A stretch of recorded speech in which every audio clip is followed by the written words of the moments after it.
Roadshow News Recap starts right now. Our headline story this week is the BMW Concept XM. It's a plug-in hybrid SUV that's supposed to launch next year. It has 750 horsepower and some seriously weird styling. Next, Genesis unveiled a new flagship luxury sedan this week, the overhauled G90. Now, the South Korean brand didn't share any interior photos of this car, but its exterior design is absolutely gorgeous. And finally, Nissan detailed its upcoming EV offensive. The Japanese automaker plans to introduce 23 electrified models by the year 2023, 15 of which should be pure battery-powered vehicles. Sean and I will discuss whether this is feasible or just fantasy. Anyway, happy Friday, everyone. Welcome back to the show. And Sean, it's good to be back on with you. Yeah, welcome back, Craig. Craig was out traveling for our last show, and then, of course, we took some time off for the Thanksgiving holidays. So we're both back, ready to roll, and excited to talk about all this good stuff today, Craig. Did you get enough turkey, Sean? Plenty. Or are you still eating leftovers? Oh, the leftovers have been gone. Okay, good, because turkey is delicious, but by like the 7th or 8th day, it's like, that's enough turkey. Yeah. Yeah. But anyway, thank you for watching Roadshow News Recap. Give us a like, subscribe if you can. We appreciate it very much. But our first story this week, the BMW Concept XM. This is a vehicle it's a plug-in hybrid, and it's scheduled to launch sometime next year. And when I saw this, Sean, I don't know about you, but I just I was unsure of the design. The front's not too bad, but the back, I don't know. I don't know. My I don't know applies to the entire vehicle. I don't know. Before we got rolling on this, a friend of mine shared something. Someone made a comment about this XM, and it was appropriate because we're talking about this SUV today. Somebody on Twitter said, "Please, BMW, stop it." And another user said, and I don't know if I'm pronouncing the Korean brand correctly, but Ssangyong. It's not sold here, but Ssangyong, I think. Ssangyong. Yeah. This person said Ssangyong want their designer back. The official Ssangyong account replied back and said, "No, we don't." Oh, that is so funny. So that's a real thing that I saw just ahead of our show. And I think that kind of just sums up the way this thing looks, because I don't know. I mean, BMW built some of the most gorgeous cars, I would say, throughout the 20th century. And even recently, there have been some really stunning cars from the early mid-2000s. This one just, I don't know. I guess if you don't want the big, like, coffin-looking grille as seen on the 4 Series and M4, they are taking this in a horizontal direction, but now it just looks like some real giant nostrils that it's like, it is aggressive. It's definitely in your face, and I think it fits the ethos that the XM concept is supposed to give off, because it's supposed to be a big, brutish, high power, super performance SUV. But it's like, I think there's a better way to show that off, is, I think, the polite way to say it. It's almost like the BMW is trying to be a Japanese automaker, right? This is so extroverted. It could have been a Lexus, right? Yeah. Yep. And that's not what German design is generally about. It's typically very conservative, very understated. And this is just a carnival of lines and creases and shapes and forms. It's just so much going on here. Yeah. It's really hard to just, with a lot of designs, you could be like, oh yeah, here's this, and it starts to flow back here, and there's some cohesiveness to it. This one is just like, here's something here, and then you got something else going on here, and then, wow, check out the rear end with these lines going this way, that way here, and then the exhaust tips are 2 triangles. It's just like, it kind of feels like everybody was in this room, and they're just like, everybody gets an idea on the piece of paper. Like you want this triangle, put it in. You want this line here, for sure, we're gonna put it on there. Yeah. Because like at the back, it has like stacked quad exhaust outlets, like you said, they're triangular, which looks really weird.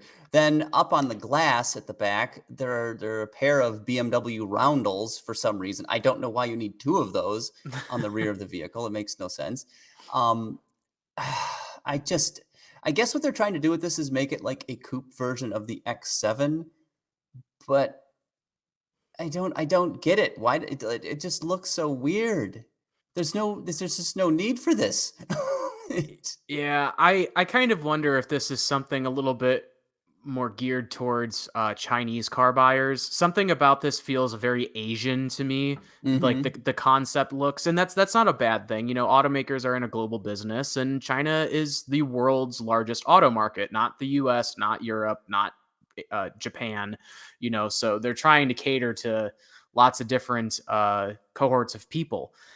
But yeah, I get something that this may potentially appeal more to like Chinese buyers, and that's not to say it doesn't not appeal to, you know, U.S. or North American buyers and Mm, European buyers. I guarantee you, whatever the production car looks like, there will be plenty of people who will want it yeah, because it's going to be this big in your face status symbol. And we'll dive into the powertrain because the good stuff I think is in the yeah. powertrain when it comes to this concept, because otherwise it's Oh, and the S interior. Evan's got the B-roll clip of it looks like a bordello, like that color scheme. Is that crushed velvet? Like, why? yeah, I it's can't, I just, oh, I it just really face palm. really looking at the interior, I just get like vibes of like going into some like fleshy cave from like the Halo series or Uh-huh. something. It's like this tunnel Uh-huh. of like silky pinkish tones, like, and I'm like, it's not appealing to me, even though Yeah. those colors, that palette kind of does go together in a lot of instances. But in there, the way it's presented, and it might just be the lighting from the B-roll and the photos, it's like really dark. And I, yeah, I don't know. I'm not trying to trash this concept because it's not like a piece of crap or anything like that. But it really is not hitting the marks for me from a design standpoint. Yeah, and I'm sure the production version will be toned down when that comes out supposedly next year, but how they will tone it Not the down, grill. I no, bet you probably that not the grill. grill. No, the BMW likes the big grills, which Yeah. that was a trend that kind of started, gosh, I want to say like early 2000s with Audi. They went to the single frame grill, which is sort of takes up the whole front end of the car, and then Lexus kind of had its own spin on that, and now BMW has been obviously supersizing its grills. You see the new 7 Series, it's just like, oh, I saw one the other day when I was getting a car wash, and I was just like, what is that? Oh, right. That's a, Yeah. oh. Yeah. I just had an M440i here, and I just I think it's a really pretty car from like the rear three quarter and the side profile. It looks good. It was a Grand Coupe, and the front just I couldn't get over it. I think it maybe people are warming up to it. It's not as in your face anymore. It's not like the talk of the town like it was Yeah. when that grill first came out. And who knows? Maybe people will look back on it more kindly. But in the moment, yeah, BMW design just seems really. I don't know where it's going because you have cars like the new 2 Series that I'm like, okay, like that's restrained, it's elegant looking, it's sporty, it still looks aggressive. It kind of seems to fit the modern BMW profile.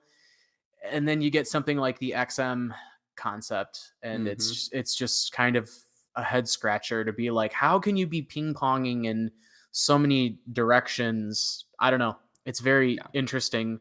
Uh, but yeah. Yeah. Um, So this vehicle should, as I mentioned, it's kind of sort of like a coupe version of the X7, and it's going to be the second M only vehicle in BMW's history. That's after the M1 supercar from I think like the late 70s, somewhere around there. But why don't you walk us through the drivetrain a little bit, Sean? Because that's where things get a bit more sensible, I think. yeah. Yeah. Yep. Totally. And BMW, the M division is actually going to be celebrating an anniversary next year, and they did say that they planned on introducing their very first production electrified model to the range. That should be this car because under the hood is a plug-in hybrid powertrain, which combines a 4.4 liter twin turbo V8 with the battery and the electric motors, excuse me, for a total of 750 horsepower and 737 pound-feet of torque. That'll get her done. Yeah, that's plenty, especially when you're talking the plug-in hybrid powertrain for the torque. This thing is gonna knock you back in your seat like no other with, number one, the turbos, the oomph that just comes with having 8 cylinders, and now you're talking about some instantaneous torque from the batteries in the electric motor. This thing is going to be a rocket. Who knows how much it'll weigh, because this looks like a really big thing. Yeah. But that should be plenty of power to make this thing scoot around still. Yeah, and 30 miles of electric vehicle range, at least that's what I think what they're estimating for on the EPA cycle, which isn't that much. We've got the new the Range Rover plug-in hybrid is going to come out, I think, in 2023, and that's going to have like 62 miles of range. So what are we watching on that B-roll right there? That was like the wheel caps spinning. What was that all about? Maybe it's like a Rolls Royce where the logo is always upright. Yeah. I was just like, what's going on there? Yeah. I love that as a kind of a cool touch. Yeah, there it is right there. Yeah. But yeah, let us know in the comments. BMW Concept XM, is this the future of design? Is this good design, or is this a very unfortunate path we're going down? And the phone's ringing, of course. Someone's calling you about the XM the BMW right now. They need you. Yes. Yeah, BMW is calling. Right. So yeah, BMW Concept XM, more facets than a princess cut diamond and a bordello-like interior. So that's my take, at least. Let us know in the comments. I'd be very interested to hear what y'all think about this concept. But moving along, Sean, we got a new sedan this week as well, or at least Genesis unveiled the 2023 G90 luxury four-door, which is crazy because nobody buys sedans anymore. Nobody wants sedans, but apparently Genesis thinks they do. I do as well. You own a sedan. I do. Yes. I just had to put a new battery in it because it died. Fun. But yes, this is this should be their flagship model, at least on the sedan side. Very stately four-door car here. Beautiful styling. A lot of familiar design cues that we've seen on other Genesis vehicles, sort of the double stripe motif that runs back from the headlights along the body side. Very tastefully done back end, beautiful wheels, etc. Genesis design is really hitting on all cylinders these days, or maybe I should use an EV reference instead of cylinders, but I can't think of a good one right now. But they're nailing it these days. Yes. Short overhangs, long hood, obviously a big grille on this thing, but it fits, it works. This is a handsome car. BMW, do something like this. Yeah. I mean, there are ways to make the big... Look at that rear. Yeah, I think it's gorgeous. I think you're totally right. There are ways to make the big grille trend work. I know when the updated G90 first was revealed, everyone's like, look at that Superman giant grille up front. I was like, I don't think it looks that bad, honestly. Like, it just kind of rocked it. But yeah, and I've said this before, and I think we've talked about how some SUVs specifically seem to have some sort of like swagger to them. You can't put your finger on it, but there's something about the design that it looks just like, oh, that's a boss rolling up, kind of thing.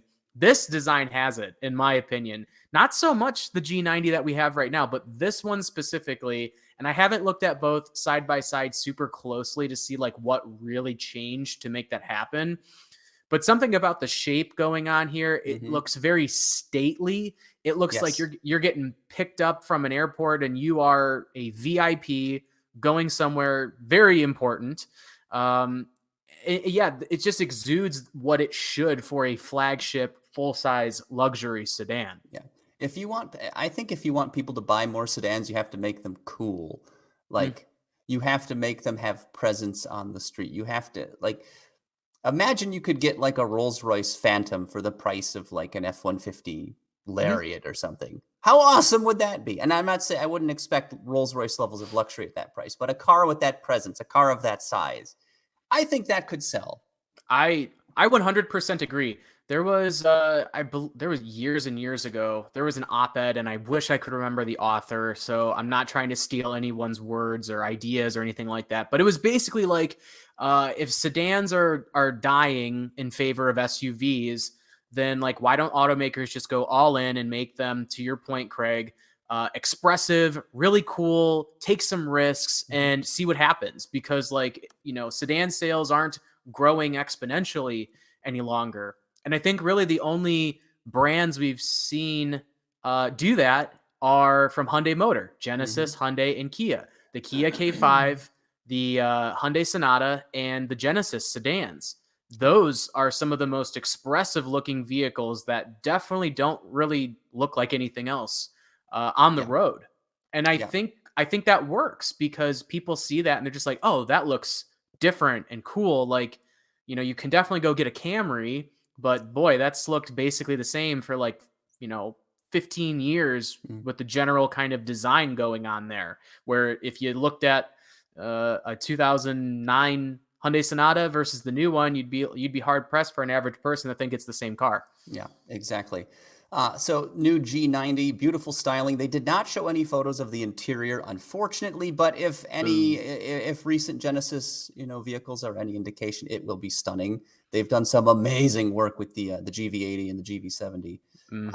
Very nice job. One interesting thing about this car, the hood, it opens like a clamshell. If you look on the side above the wheel well at the front there, that's where the hood cut line is. So that whole section pops up. So that makes the hood basically seamless on the top. It does also make a slightly larger gap on the side, it looks like, because you have to accommodate for the overclose. So if you slam the hood shut, like the paint doesn't hit, so you have to have a bigger gap. Yeah. But it gives you a very clean front end design. So that's kind of cool. They're also offering a long wheelbase version of this car, which will be about 7.5 inches longer. That's the dark blue one we have the footage of with the bright work around the windows. So we're not sure if that will be coming to the US or not. I would hazard to bet no. That's probably not. more of a Korea or China play, but it's still pretty cool that they're offering that. And also they didn't release any powertrain news, but probably like a twin turbo V6 is the base engine, maybe a V8, but electrified options, probably a safer bet. What do you think, Sean? Yeah, I'd venture something very similar to the current G90 powertrain lineup, but we've also seen Genesis start to basically offer the vehicle as it looks right now as a full EV. The G80 electrified is the perfect example of that. So maybe you see the G90 electrified looks exactly like this. Maybe the grille is a little bit different because you don't have all those cooling needs with an EV, but it's totally zero tailpipe emissions. That'd be my guess, especially since Hyundai Motors hitting the ground running pretty hard with EVs now, and it's now starting to trickle into Genesis, which is kind of wild because Genesis is not an old brand. Like, you got to give credit to the people who are trying to make Genesis thrive. They're very young, and they tried to come out swinging with that whole original Lexus approach, which was more polish, more features for less money. And I think they did a pretty good job at that with some compelling cars at first. Yes. But they also have been born into this tidal wave shift from cars like the G70 and even the GV80, where now all of a sudden it's like, okay, and now everything's got to be electric because we need to go zero emissions because of mandates, legislation, public opinion, whatever it may be. So really credit to them for kind of walking the tightrope of like, yeah, we got like this big GV80 SUV with a, your gas engines you want, but hey, now we have the G80 electrified coming, and what is their first electric crossover? Is that the GV was 60? I think the 60, yeah. 60s, like, which is a weird looking vehicle, but that's another story. That is the one disappointment from the Genesis brand, because we talked about that car in the past, and it's doesn't do it for me. If you're selling something like the G90 we see here and the GV60, the GV60 looks like a Hyundai Kona in comparison. It does in a lot of ways, but yeah. So 2023 Genesis G90 should be a very nice luxury sedan when that goes on sale sooner rather than later. Moving along, though, make sure you check out some of the other videos we've got on the Roadshow News channel. Meow, Dodge Hellcats are dead, as we know them at least. Sean's got a whole video about that. That's Make sure you check that out. Yes, a proper meow. So Hellcats, are going away. But give it a watch. Sean has some great analysis there. And also Buick unveiled a couple van concepts. Yes, Buick is going to make vans. And they showed those at the Guangzhou Auto Show in China. And these things are wild looking. So if you're not up on all of that, make sure you give that little feature a watch after this. I mean, once you're done with this show, of course, we don't want you ducking out early. Don't do that to us. Stay to the end. But check those two videos out here. And I don't think you'll be disappointed. Nissan Ambition 2030. This is the Japanese automaker's plans. It revealed its electrification strategy earlier in the week. They're promising 23 electrified models by 2023. 15 of those should be pure EVs. There's a lot to talk about, a lot to unpack here, Sean. Why don't you start us off? Yes, this is hey, everyone's rolling these kinds of plans out, and it was Nissan's turn this week to really get in the game because they've essentially given up their lead. Nissan can absolutely lay claim to being like the first mass market brand to be like, we have an electric car that you can buy at dealers and it's completely usable and you can use it as a daily driver, like no compromises. And that was the Leaf. And so the Leaf was a big deal. I remember years ago, there would always be like the Leaf versus the Chevy Volt with a V, like sales comparison to see like, is a plug-in hybrid, making people happier than a fully electric car, because they were so ahead of their time in the beginning of the 2010s. But yeah, so this is Nissan's way of like, we're going to get back in the game. We're not stopping at the Ariya. And they showed off some really cool concepts that who knows if they'll make it to production or actually preview anything. But there's the, what do we have here? The Chill Out, Hang Out, Max Out, and Surf Out. So these concepts, they're a truck and like a little camper van. And then there's the Batmobile looking roadster kind of vehicle. The truck is cool. The truck is the Surf Out. That's it's supposed to be a small electric pickup.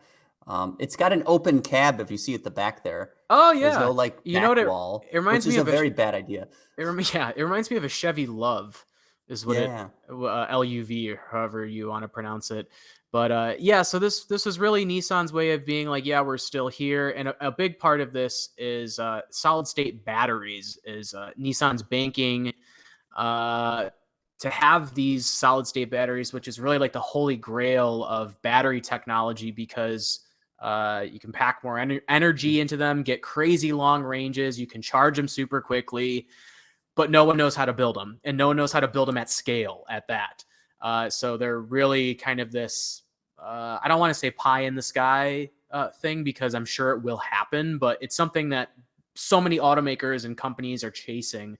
Nissan wants to make this happen by 2028. And they say the solid state batteries could be as cheap as $65 a kilowatt hour. Wow.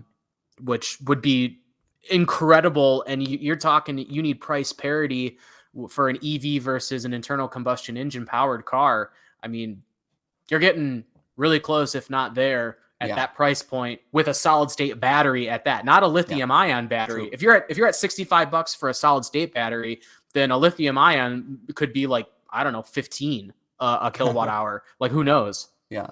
Well, this seems a bit ambitious to me, because yes, I agree. The way it is right now, Nissan has the Leaf, which, if I understand it correctly, still has an air-cooled battery pack, which is like ancient technology at this point. So they're going to jump from that to all solid state in just a few years. Obviously, 2028 is not next week. It's a ways off still, but that's an awfully big jump to make. Maybe I'm completely wrong on this, and I wouldn't be surprised. But you would think they would go with some advanced lithium ion with like liquid cooling or something as an interim step. But no, they want solid state.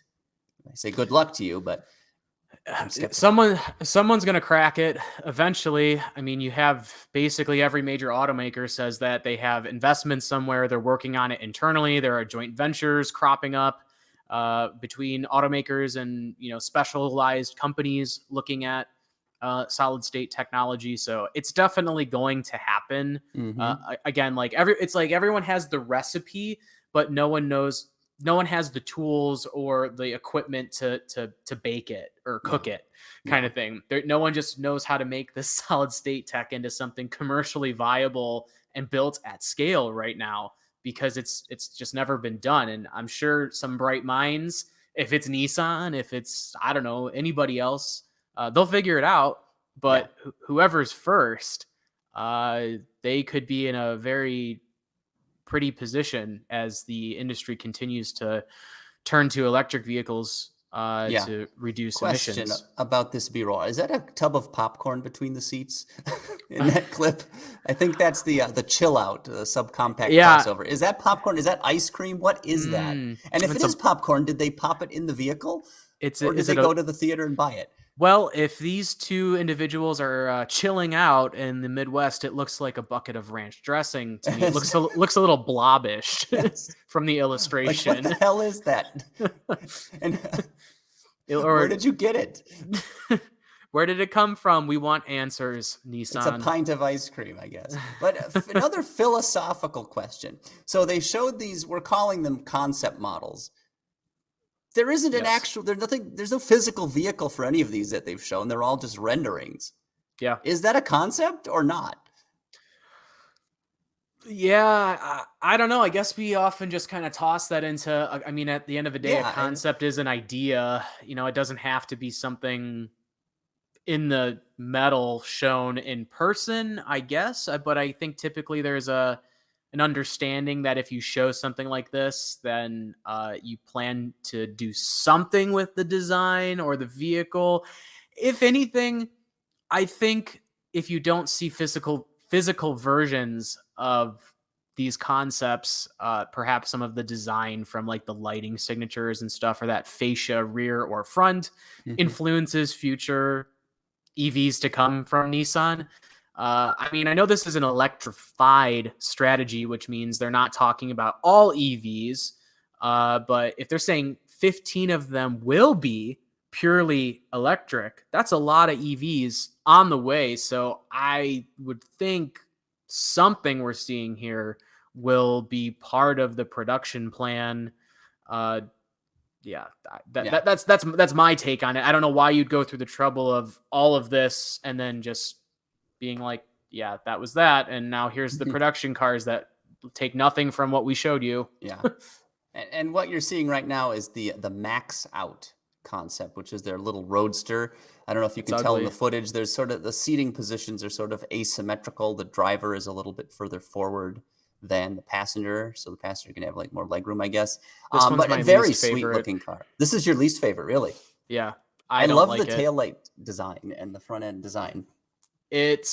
I really don't like how it seems to like curve over the front wheel, which gives me this impression of it's front wheel drive. And then from the rear, it's like squared, and I get like Dodge Challenger vibes, especially from those taillights. And I just feel like there's like some battling going on between what this is supposed to, I don't know, like the cohesiveness of the design. I'm just not getting it. It looks cool. And of all of the concepts, this is probably one that previews nothing at all. Yes, totally. Because it's not a crossover nobody buys. Right. And our producer, Evan Miller, says it looks like a Hot Wheels car. And he's absolutely right. It does look like something that you'd get in a packaged Hot Wheels box for sure. Totally.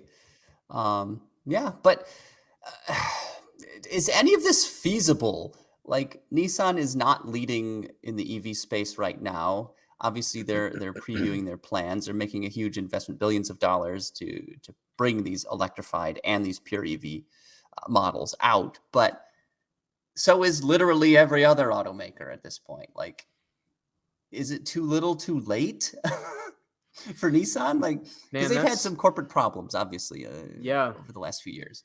I think that's the big question for the entire industry, not just for Nissan, is everybody building is everyone building similar cars sustainable? Like, is there room for everyone to be offering cars with batteries, with electric motors, which are pretty standard at the end of the day. Is there room for everybody to play? What will make these future Nissan vehicles more competitive than, a Tesla or something from GM or Ford or Toyota? Whoever is, everyone's going to be playing in this space. So yeah, it's interesting, and we'll have to see whose bets make more sense, because there's the General Motors thing where they're just like, we're going all EV as soon as we can. We aspire to only sell EVs by 2035. And then you have players like Nissan who have taken a lot of the Japanese automakers, actually, and we've talked about this before, Toyota, Honda, Nissan, they've been pretty cautious, where they're like, hybrids, plug-in hybrids make more sense, especially for North America. So does that strategy, is that better in the long run, where perhaps, they're not, sitting on their hands, but instead they're concocting a better strategy until battery technology is better and you can squeeze 600 miles out of a single charge and you can charge it in 5 minutes or something like that. So who is on the right path? We have no idea. All of this is happening so quickly. And in the meantime, Tesla is just eating everybody's lunch when it comes to EV sales.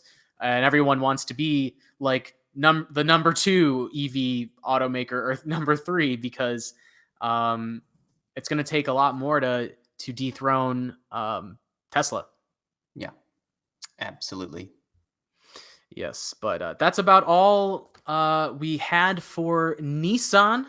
So hopefully you guys like those concepts. Let us know in the comments how you're feeling about those concepts, and you can read more about them at theroadshow.com. But speaking of theroadshow.com, we had tons of other stuff we didn't have time to talk about here today, and that includes Polestar 3. Polestar teased its next vehicle. It should be a electric SUV, and we had a camouflaged photo, if I could speak, go live, so you can check that out there, and some early information on the vehicle. Lexus also teased a BZ4X based electric SUV called the RZ. So that should be interesting, because the BZ4X is quite an interesting looking vehicle. So let's see what Lexus can do with it. And our own Antoine Goodwin got a first drive with the new Honda Civic Si. Nice. The last generation was okay. I think as a Honda fan, it was a little bit of a letdown. Antoine's happy to report that some time behind the wheel shows that it's definitely better, but probably still won't satisfy those craving for the screaming engines of yesteryear. But I still think it looks like a great car, and Antoine has some good words to say about that. And all of that's at theroadshow.com. I'm sure it's an excellent car too. But that'll do it for this week's show. Sean, great being online with you again, as always. Thank you for your help. Thank you. Always happy to be here. And every Friday, it's Roadshow News Recap. That's right. It's really selling it there. It's every Friday. It's a Roadshow News Recap, whatever. It's been a long week for me, even though I've only been here 2 days. Yes, well, that makes the week feel longer sometimes. Yeah. I just had my booster shot yesterday, so my backside is dragging as well today. Yes. But I think we made it through the show. I don't think we screwed too much up. Thank you, Sean, and thank you, Evan Miller, for handling all the audio-visual stuff that we would otherwise not be able to figure out at all. So thank you for all of your help. And thank you all out there for watching Roadshow News Recap, where we dissect and discuss the biggest automotive stories from the past week. With that, thanks again, and y'all have a great weekend.